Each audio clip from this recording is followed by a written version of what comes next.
Halo semuanya, balik lagi sama gua Amin di YouTube channel gua Amin Nunggu Daily Ride. Wow, silau sekali sih abang-abang ini anjir. Kali ini gua lagi ada di daerah Rempoa, Tangerang Selatan ya. Ini udah masuk Tangerang Selatan atau Jakarta Selatan, gua nggak tahu. Kayak antara irisan Tangerang dan Jakarta Selatan, gua kurang paham juga. Nah, hari ini tanggal 18 Juli 2022 bertepatan dengan hari Senin. Yes, gue baru banget balik kerja, gue langsung cus kan ke rumah yoga nih, sesuai emang yoga. Sekarang jam 8.56 malam, mau jam 9 malam. Lumayan banget di daerah sini, nggak terlalu macet. Biasanya ini arah ke Ciputat dari Rempoa tuh macetnya parah banget macetnya biasanya. Apa mungkin udah jam 9 malam ya, jadi nggak terlalu macet gitu. Nah, apa yang gue bakal bahas kali ini? Tebak. 1, 2, 3. Salah. Nah, buat kalian yang kiranya punya motor baru dan mau mulai modif motor kalian dan nggak tahu langkah-langkahnya harus mulai dari mana, nah di sini gue punya 4 part rekomendasi dari gue yang bisa kalian pakai buat modifikasi level basic. Yes, di sini kiranya gue bakal bikin sekitar 3 part gitu atau 3 video nantinya, yang dimana gue bakal ngebahas tentang part-part modifikasi apa aja yang harus kalian cobain atau rekomendasi dari gue. Jadi nanti ada part-part rekomendasi versi basic atau versi biasa aja gitu kan, versi yang ya kalau kalian baru coba modifikasi dan tipis-tipis aja kalian boleh pakai part ini. Atau yang kedua nanti di level yang medium, kalau kalian udah mulai tahu nih modifikasi itu fungsi buat apa, ini buat apa, upgrade performance-nya kayak gimana, dan itu nanti akan di level medium. Nah, yang terakhir ada di level expert. Nanti gue bakal ngebahas modifikasi apa aja yang bisa lo pakai di mode expert nanti, atau yang udah kayak gila banget gitu ya.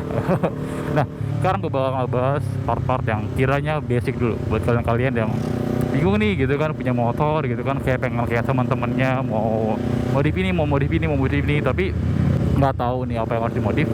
Coba kalian bisa ikutin rekomendasi dari gua, mungkin aja berguna ya kan.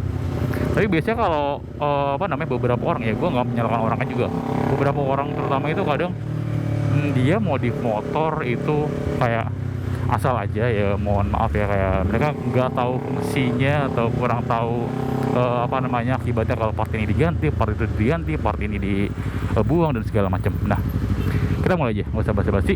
Yang pertama adalah selang rem. Oke. Nah, kalau kalian berkendara motor, rem itu adalah hal yang paling utama. Jadi lampu merah. Merah. Gue boleh jalan di sini. Nggak merah ternyata. Sini mah nggak ada lampu merah kayak buat gue deh. Anyway, yang pertama selang rem. Yes, kalau kalian berkendara, rem itu sangat baik banget anjir. Sangat harus bisa pakem gitu kan, sangat berguna dan sangat krusial buat berkendara. Nah, di sini misalkan anggaplah kalian beli motor baru. Ya gua nggak tahu ya, tapi kalau yang gua rasain, terutama motor-motor maticnya Honda yang dia pakai sistem CBS yang combine brake system itu. Nah, kalian kadang kan pas ngerem itu jadi nggak terlalu pakem gitu. Kayak yang anggaplah lu ngerem yang kiri, rem belakang, yang depan ikut kerem gitu kan, atau sebaliknya mungkin ya, gua kurang paham juga. Bis itu memang diperuntukkan untuk ibu-ibu ya, combine brake system atau CBS gitu kan. Jadi ketika lu ngerem atau brake itu pakem lah, dua-duanya langsung berhenti gitu kan. Tapi kalau buat gua kayak berasa agak kurang enak. Dan kebanyakan motor-motor standar itu remnya agak nahan gitu ya, jadi nggak langsung set ngerem gitu ya. Jadi bisa kalau ngerem nih tuh pencet tekan gitu kan, langsung ngerem gitu kan. Gue pengennya tuh rem itu lebih pakem, sekali lu hentak rem langsung ngerem gitu. Memang kalau motor gue di beberapa motor matic nggak dibikin kayak gitu. Kenapa? Mungkin aja alasannya karena untuk beberapa ibu-ibu ya, mohon maaf, untuk beberapa ibu-ibu atau orang-orang yang panikan atau orang-orang yang baru belajar motor, ketika dia braking itu bener-bener tarik tuas gasnya, ditarik seadanya gitu kan. Jadi tarik seadanya, jadi menyebabkan kayak ngunci remnya gitu, akhirnya mereka kepleset dan segala macam gitu. Nah, itu untuk menghindari yang seperti itu. Makanya menurut gua pabrikan tuh ngasih rem yang nggak terlalu pakem. Jadi kalau saran dari gua, coba ganti selang remnya. Selang rem tuh kayak gimana? Selang rem tuh kayak gini deh. Pertama buat cakram. Biasanya tuh kalau yang di pabrikan itu biasanya dia dari bahannya itu karet.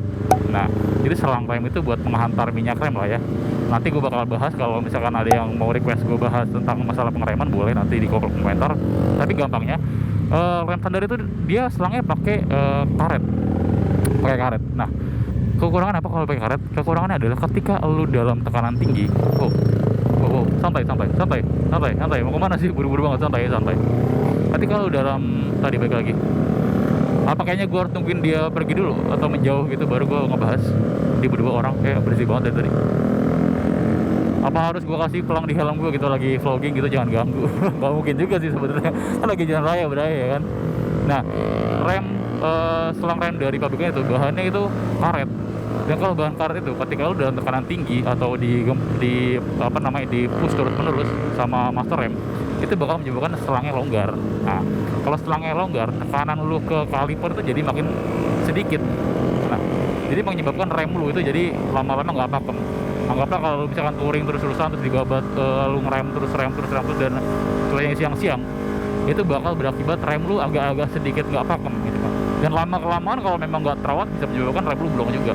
Makanya direkomendasikan untuk ganti selang rem yang berbahan braided, stainless braided.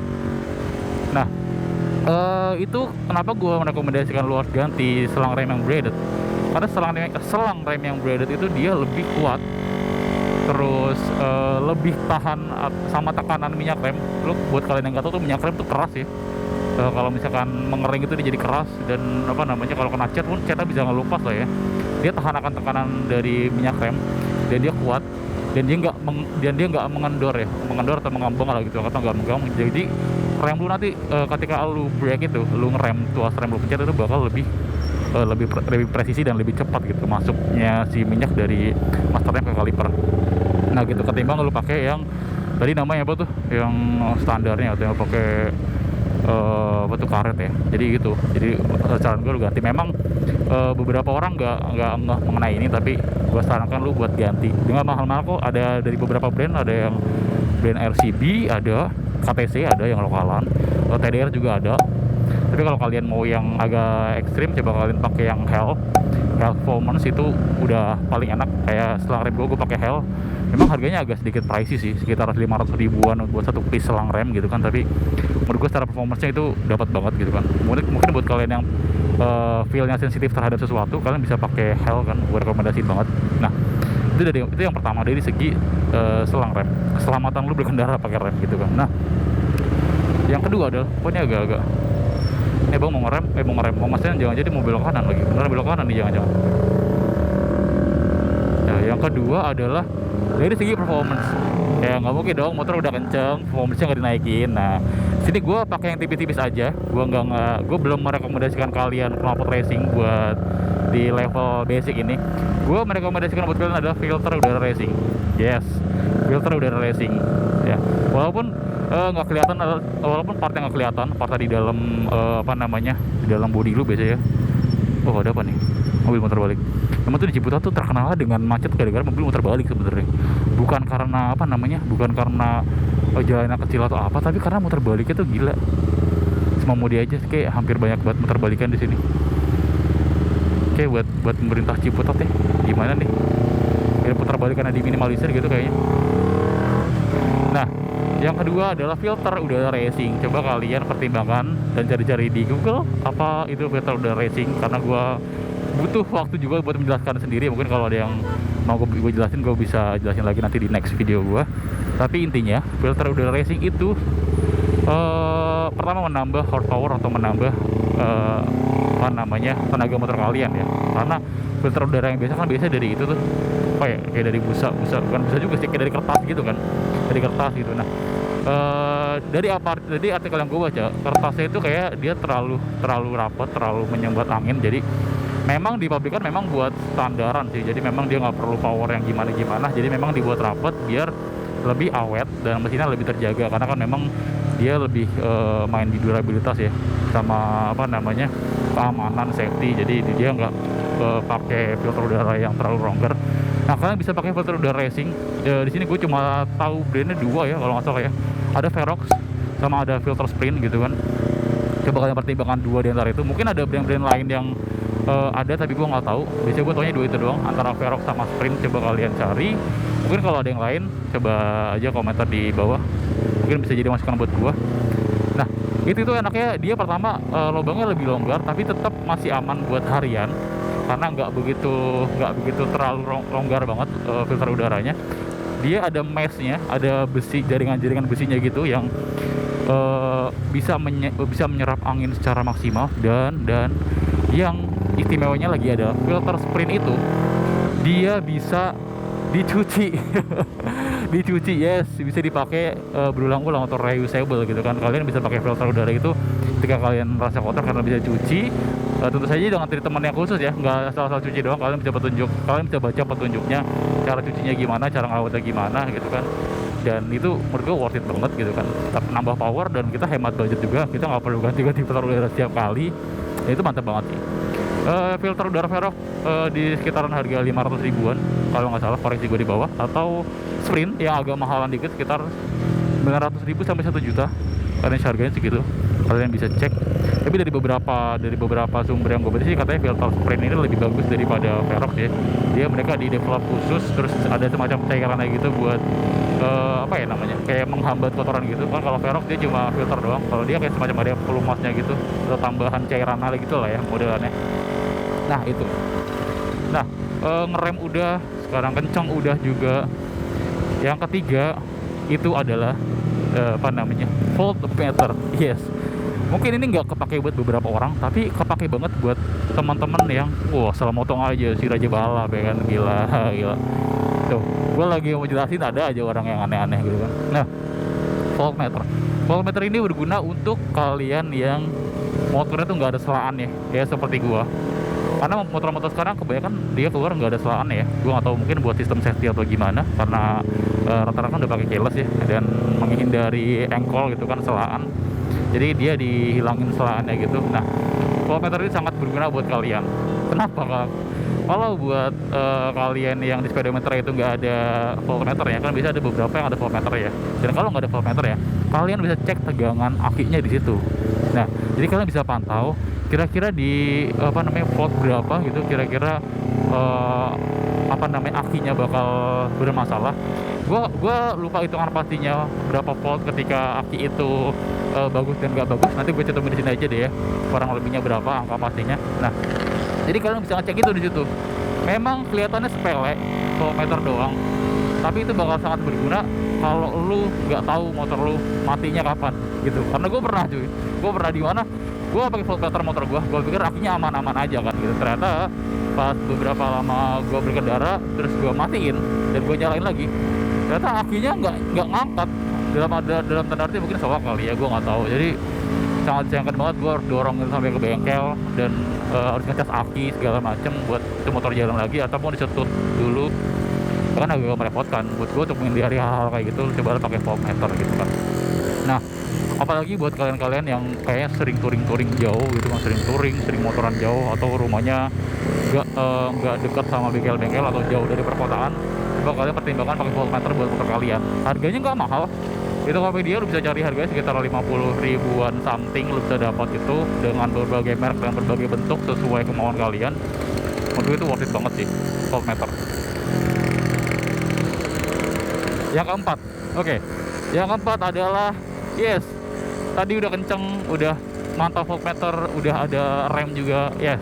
Yang keempat adalah gue bahas dari segi handling. Wow, gila balap, semua gila balap. Yang keempat gue bahas dalam segi handling, yes, handling. Karena beberapa motor itu, motor bawaan pabrik terutama ya, bannya kacau anjir, bannya kacau banget.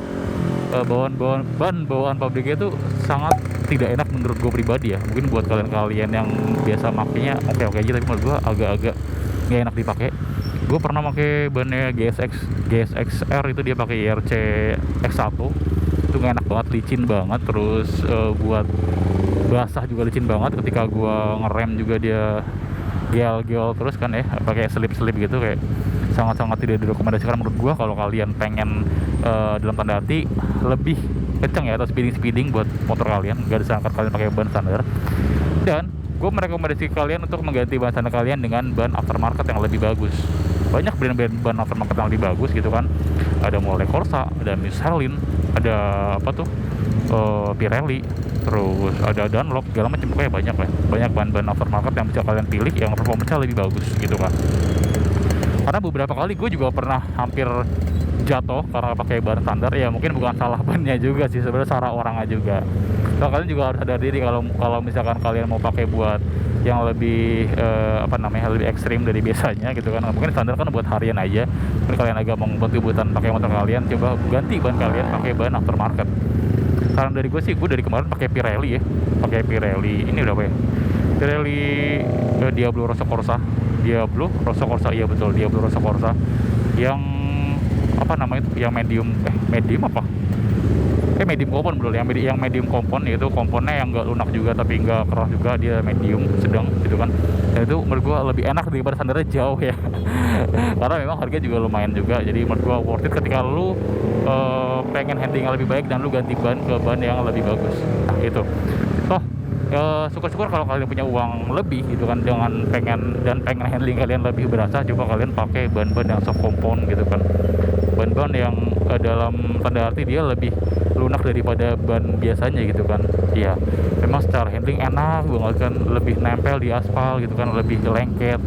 Tapi ada risikonya masing-masing juga ketika lu pakai ban yang lebih soft. Oh, can I slip? Oh no. Dia masih jalan gue. Ketika lu pakai ban-ban yang soft, lu handling enak gitu kan, lebih lengket, tapi memang harganya mahal, Pak. Mahal banget, harganya bisa 2 kali sampai 3 kali lipat dari ban standar lu, atau bisa sekitar 2 kali lipat dari ban motor medium compound yang itu, yang mana itu akan agak serem ya ini belokannya. Kemana itu akan menguras dompet kalian banget kalau kalian pakai ban soft compound gitu kan. Tapi kalau kalian yang hobi dan kalian punya banyak uang, toh monggo silakan pakai aja. Karena gue masih pakai yang soft compound, masih hemat budget lah ya kalau mending seperti gue. Yes. Nah, handling segitu aja. Oke. Kurang lebih segitu aja penjelasan dari gue. Semoga membantu. Jika kalian pengen modif motor, coba pertimbangkan saran dari gue. Terima kasih sudah menonton video ini sampai habis. Mohon maaf jika ada kesalahan gue dalam menyampaikan. Thank you and goodbye.